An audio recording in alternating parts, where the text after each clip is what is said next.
सूरह अल बकारा आयत 285 में ईमान और विश्वास के महत्व पर प्रकाश डाला गया है।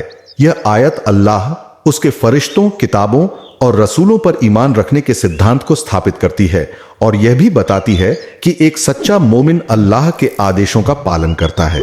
रसूल उस किताब पर ईमान लाए जो उनके पालनहार की ओर से उन पर उतारी गई और उनके साथ ईमान वाले भी सबके सब अल्लाह पर, उसके फरिश्तों पर, उसकी किताबों पर और उसके रसूलों पर ईमान लाए और कहते हैं हम उसके रसूलों में से किसी में भी अंतर नहीं करते।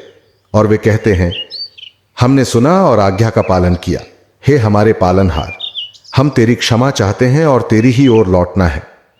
मुख्य संदेश 8 ईमान का संपूर्ण आधार।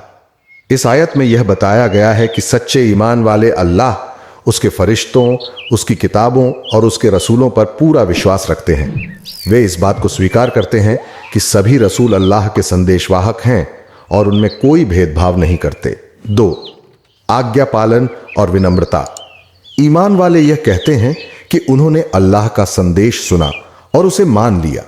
वे अल्लाह की आज्ञा का पालन करने की प्रतिज्ञा करते हैं और उसकी क्षमा मांगते हैं, यह महसूस करते हुए कि अंततः उन्हें अल्लाह की ओर ही लौटना है।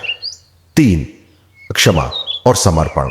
मोमिन अल्लाह से उसकी क्षमा की प्रार्थना करते हैं और अपनी गलतियों को सुधारने की कोशिश करते हैं।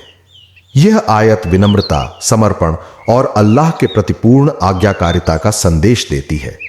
इस आयत में ईमानदार विश्वास और आज्ञा पालन का एक आदर्श उदाहरण प्रस्तुत किया गया है जो हर मोमिन के लिए एक मार्गदर्शक है।